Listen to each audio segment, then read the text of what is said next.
Selamat pagi anak-anak. Perkenalkan, nama Ibu Eni Junaini.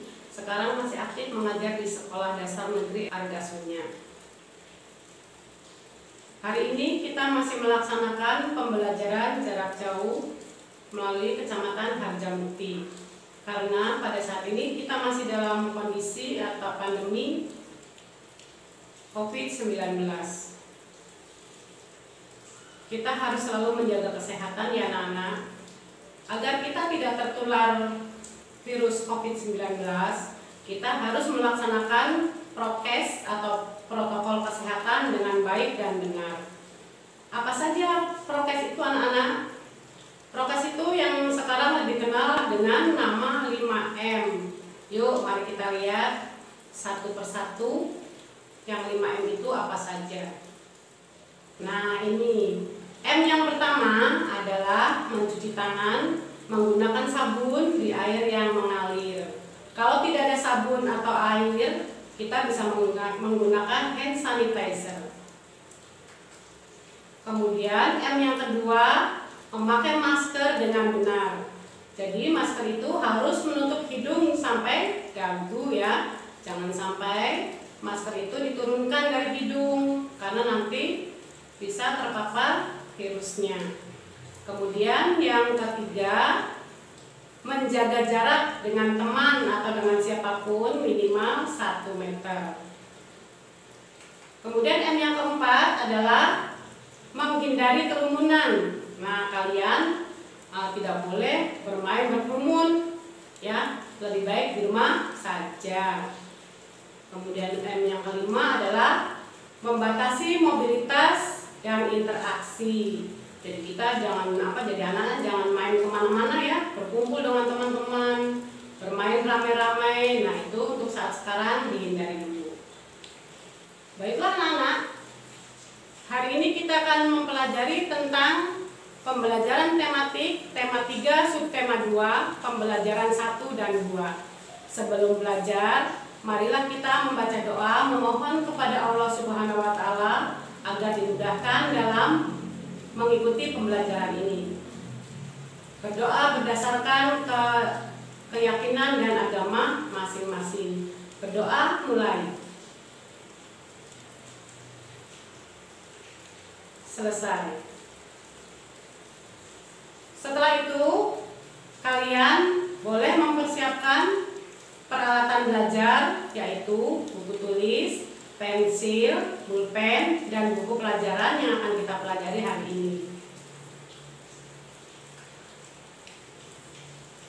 Ibu mengharapkan setelah melaksanakan pembelajaran tematik tema 3 subtema 2 pembelajaran 1 dan 2, kalian bisa atau Ibu mengharapkan tujuan pembelajarannya adalah 1. Peserta didik mampu menjelaskan macam-macam gangguan pada organ pencernaan.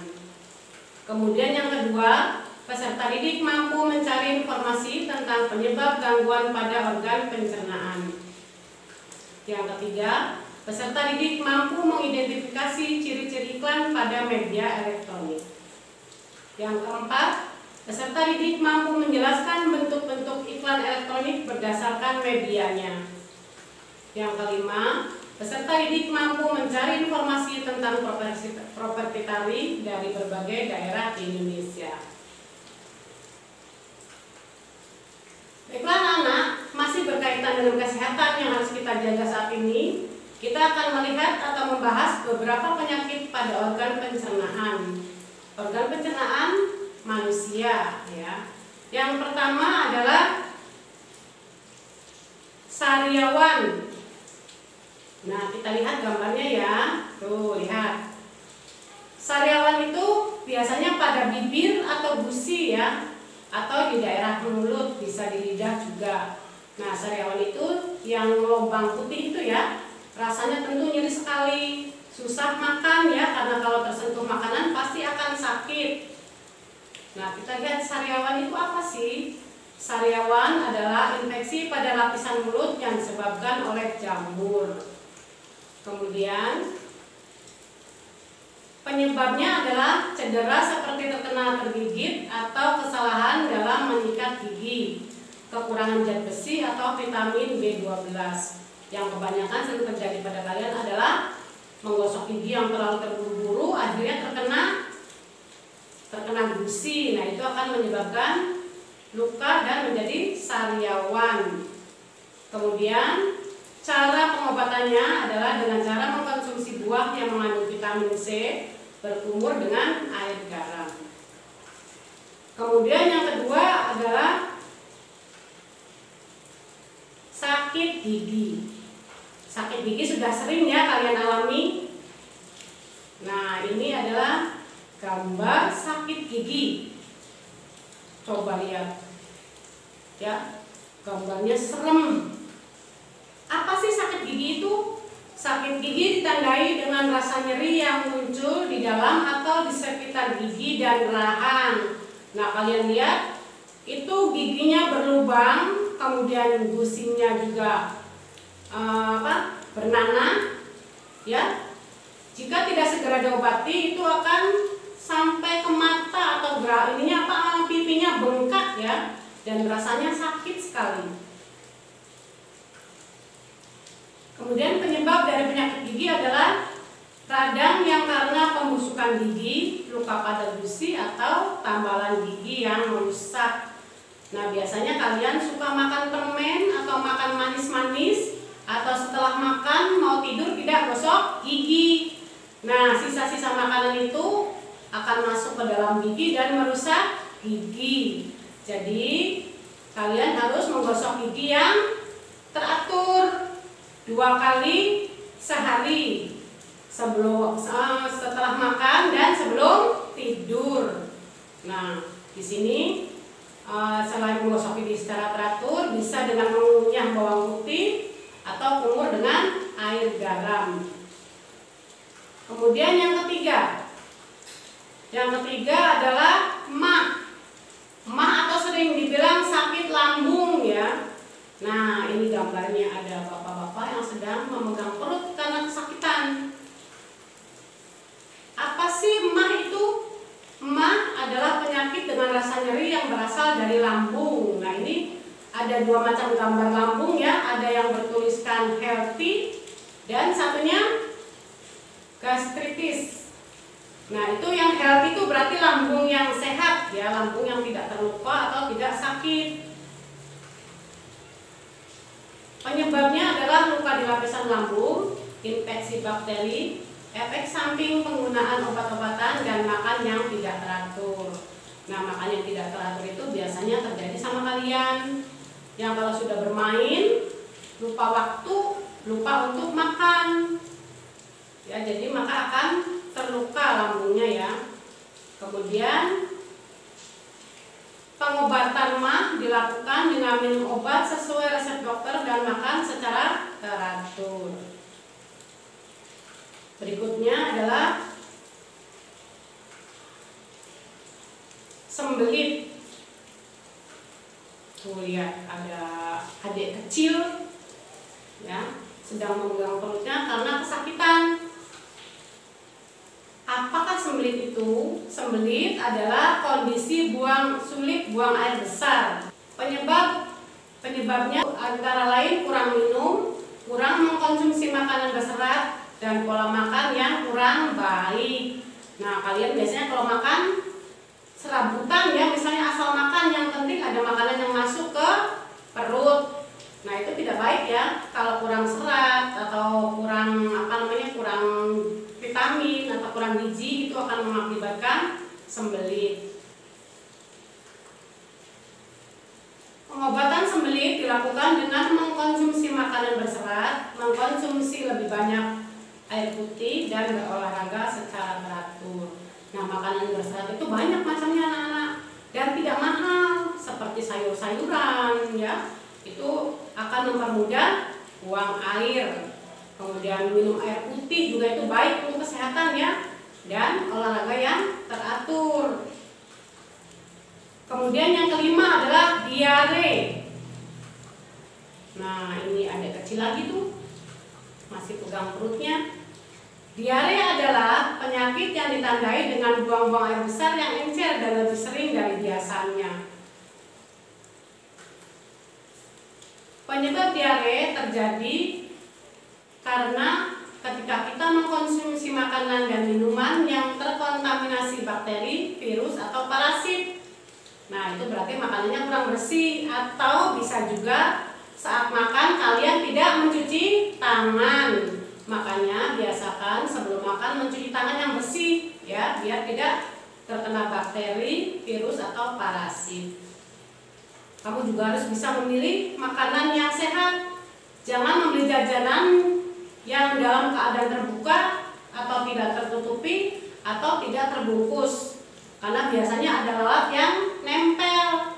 Nah, lalat itu biasanya habis nempel di tempat sampah atau nempel di air air got, kemudian dia nempel atau nemplok ke makanan. Tentu saja makanan itu akan terkontaminasi bakteri, virus, atau parasit. Pengobatan diare dengan cara meminum banyak cairan selama diare berlangsung. Oralit juga dapat diberikan untuk menghindari dehidrasi atau kehilangan cairan tubuh. Jika diare berlanjut, minum obat sesuai anjuran dokter. Jadi kalau misalnya sudah minum oralit, sudah minum banyak air, tapi kamu masih buang-buang terus, segera ke dokter ya, biar tidak mengalami dehidrasi atau kekurangan cairan. Yang keenam adalah apendisitis atau usus buntu. Nah, lihat, itu ada usus buntu ya. Usus buntu itu seperti umbai cacing. Ada yang warnanya merah muda, atau yang satunya lagi adalah merah tua. Nah, merah tua itu membengkak atau radang, yaitu dalam keadaan sakit. Apendisitis adalah pembengkakan atau peradangan usus buntu. Penyebabnya dikarenakan tersumbatnya pangkal usus buntu oleh kotoran atau kelenjar getah bening yang membengkak akibat infeksi. Gejala penyakit ini antara lain nyeri pada perut sebelah kanan yang menjadi sakit saat ditekan, kemudian perut kembung, hilang nafsu makan, mayang, dan mual. Makanya kalau kalian merasakan gejala-gejala seperti ini jangan disepelekan ya. Periksakan segera ke dokter, karena kalau usus buntu itu kalau sudah meradang dan sakit, kalau tidak segera ditangani atau dioperasi itu akan mengancam nyawa, yang membahayakan bagi kalian. Pengobatan apendisitis adalah melalui operasi pengangkatan usus buntu. Nah, saat ini selain kita harus menjaga kesehatan, kita juga harus mencari wawasan di luar. Kita bisa lihat-lihat iklan di media elektronik atau iklan di koran-koran ya, untuk mengetahui wawasan tentang barang-barang atau jasa yang dijual. Nah, di sini kita akan bahas tentang media elektronik. Yang pertama adalah pengertian dan tujuan iklan. Nah, ini pengertian iklan. Iklan adalah pemberitahuan kepada masyarakat mengenai barang atau jasa yang dijual. Iklan elektronik adalah iklan yang penyebarannya menggunakan media elektronik. Nah, sebagai pengusaha atau mempunyai usaha, baik home industri maupun pengusaha besar, tentu saja membutuhkan iklan. Iklan itu berguna untuk menarik perhatian masyarakat agar mereka mau memakai atau membeli barang yang diproduksi. Iklan elektronik itu penyebarannya menggunakan elektronik. Nah, di sini kita lihat tujuan iklan: membujuk agar orang banyak agar tertarik untuk membeli barang atau jasa yang ditawarkan ya, yang tadi sudah Ibu jelaskan. Kemudian ciri-ciri iklan media elektronik. Nah, yang pertama, disampaikan secara elektronik dalam bentuk audio. yaitu iklan yang hanya dapat didengar. Contohnya iklan di radio. Kalian sering mendengarkan di radio, kalau kalian sedang menyetel radio, itu ada iklan obat sakit kepala, iklan tentang makanan, dan iklan lain-lainnya. Kemudian yang B adalah video dan audio, yaitu iklan yang dapat dilihat dan didengar serta dilengkapi dengan teks. Contoh iklan televisi. Nah, kalau televisi mah kalian sudah lihat sehari-hari ya. Pulang sekolah pasti kalian duduk di depan TV, lihat acara kesayangan kalian, misalnya film Upin Ipin atau Doraemon. Nah, di sela-sela penayangan film itu biasanya ada iklan ya. Iklan tentang coklat, tentang permen, atau tentang mie, atau tentang barang-barang yang lainnya. Kemudian ciri yang kedua adalah disampaikan dalam waktu singkat. Ya. Yang ketiga, menggunakan bahasa formal atau non formal. Jadi kalian kalau mendengarkan iklan bisa menggunakan bahasa formal atau baku atau non formal. Yang bahasa non formal itu bahasa gaul ya. Kemudian yang keempat, menggunakan kalimat yang singkat dan padat. Kenapa menggunakan kalimat singkat dan padat? Agar mudah dimengerti oleh pendengarnya atau khalayak ramai. Kemudian menggunakan intonasi yang tepat. Yang keenam, gaya bahasa mudah dipahami dan persuasif. Artinya mempengaruhi seseorang agar tertarik pada produk yang diiklankan. Kemudian yang ketujuh, khusus untuk iklan media radio, informasi produk yang ditawarkan biasanya disampaikan dengan jelas, sehingga pendengar seolah-olah dapat melihat produk tersebut secara langsung. Terdapat musik pengiring yang tepat untuk menciptakan suasana yang mendukung isi. Nah, itu adalah 8 ciri dari iklan elektronik. Nah, sekarang kita lihat bentuk iklan elektronik berdasarkan medianya.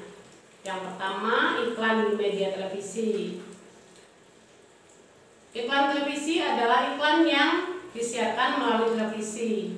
Iklan televisi sangat menarik karena merupakan kombinasi dari suara, gambar, dan gerak yang tadi sudah dijelaskan ya.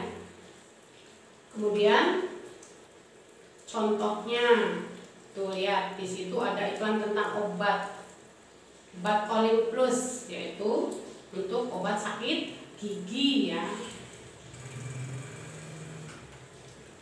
Yang kedua adalah iklan di media radio. Radio merupakan media audio yang bersifat atraktif. Suara yang diperdengarkan dapat berupa kata-kata manusia yang teratur, musik, dan efek suara.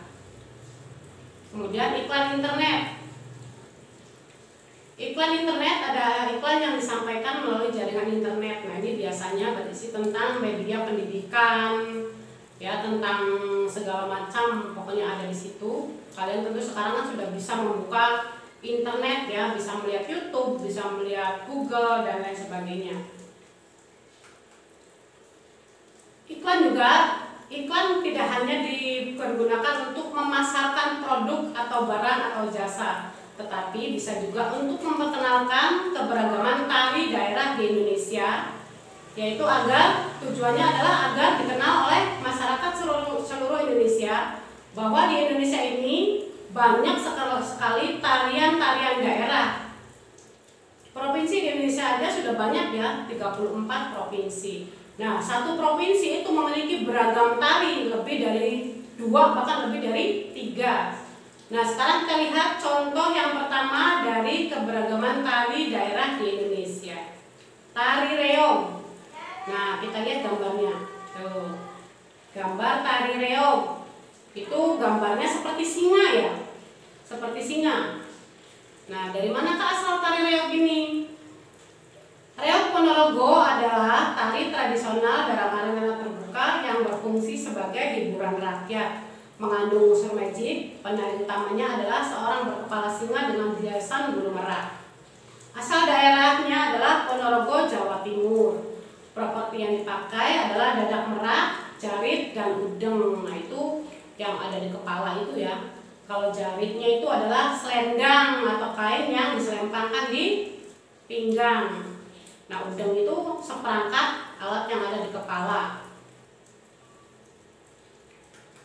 Kemudian yang kedua, kuda lumping. Nah, kuda lumping itu zaman kecil dulu sudah sering lihat ya, yang suka di lapangan biasanya mengadakan atraksi kuda lumping. Nah, ini propertinya. Propertinya adalah, nah kita bahas kuda lumpingnya. Kuda lumping itu adalah seni tari yang dimainkan dengan properti kuda tiruan yang terbuat dari anyaman bambu dengan dihiasi rambut tiruan. Asal daerahnya Jawa Tengah dan daerah istimewa Yogyakarta. Properti yang dipakai adalah kuda tarian, kemudian rompi, sesumping, dan penutup kuda. Yang ketiga adalah tari jaipong. Nah, lihat tari jaipong. Tari jaipong merupakan penggabungan seni tradisional seperti pencaksilat, wayang golek, ketuk tilu, dan lain-lain. Kalian tentu pernah melihat atau menyaksikan tari jaipong di televisi ya. Gerakannya itu sangat energik dan sangat menarik sesuai dengan tepukan kendang dan musiknya ya. Asal daerahnya adalah Karawang, Jawa Barat. Properti yang dipakai adalah apok atau baju, sampur atau selendang, sinjang atau kain. Nah, kemudian tari baksa kembang. Tuh, lihat cantik-cantik ya. Tari baksa kembang merupakan kegiatan penyambutan tamu yang dilakukan oleh putra-putri Keraton Banjar. Asli daerahnya adalah Banjar, Kalimantan Selatan. Properti yang dipakai adalah mahkota gajah guling, kemudian halipan dan kembang bogam. Nah, itu lihat. Bagus banget ya. Kemudian yang kelima adalah tari serampang 12. Nah, lihat tarinya berpasang-pasangan ya. Tari serampang 12 merupakan perpaduan dari gerakan antara Portugis dan Melayu Delhi dengan 12 macam gerakan yang dimiliki. Asal daerahnya dari Seberang, Sumatera Utara. Properti yang dipakai pakaian Melayu, kain penutup, dan hiasan kepala. Tari merak. Tari merak itu berbentuk seperti merak ya. Tari merak merupakan salah satu ragam tarian kreasi baru yang mengekspresikan kehidupan binatang, yaitu burung merak. Asal daerahnya Pasundan, Jawa Barat. Properti yang dipakai Garuda Mungkur, kemudian mahkota dan sesumping. Kalian lihat ya, bagus sekali. Seperti sayap merak yang dipakai seperti begini. Nah, cantik sekali ya. Coba kalau kamu mau lihat dengan jelas, kamu lihat di YouTube tari merak itu ya. Kemudian yang ketujuh adalah tari serimpi. Tari serimpi. Tari serimpi adalah tari Jawa klasik Keraton Kesultanan Mataram. Asal daerah Surakarta dan Yogyakarta. Properti baju, selendang, dan hiasan kepala. Nah, biasanya ini ada di keraton ya, biasa tarikan sama orang-orang keraton atau putri-putri keraton.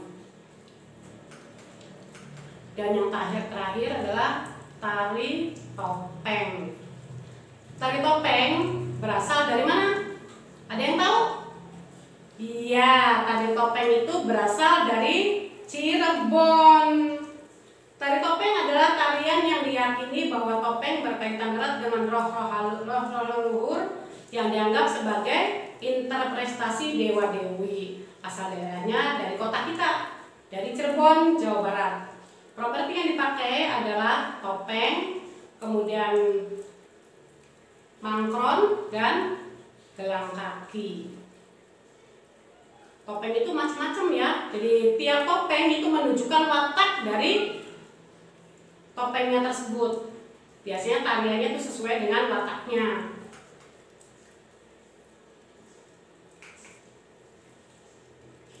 Dengan Ibu memberikan sedikit contoh dari tari-tarian daerah yang ada di Indonesia, semoga kalian merasa penasaran dan ingin melihat kembali tari-tarian yang ada di daerah Indonesia yang lainnya. Dan semoga kalian mencintai tari-tari dari Indonesia, bukan hanya mencintai tari-tari dari luar negeri ya. Kita harus mencintai produk negara sendiri atau daerah sendiri. Jadi jangan membanggakan tari dari daerah negara lain tapi tidak menyukai tari daerah atau negara Indonesia tercinta. Baiklah Nana, sebagai kesimpulannya adalah kita harus pandai-pandai menjaga kesehatan tubuh kita, baik dalam segi pencernaan kita maupun kesehatan yang lainnya. Kita harus selalu jaga kesehatan, jangan lupa menerapkan prokes yang 5M itu agar kita selalu terhindar dari virus COVID-19. Kemudian kita juga harus pandai-pandai menggunakan iklan untuk memasarkan produk-produk yang kita punya. Kalau kita itu pengusaha ya, harus pandai mengiklankan atau untuk memasarkan produk-produk yang kita punya. Ibu kira sekian saja pembelajaran kita hari ini. Assalamualaikum warahmatullahi wabarakatuh.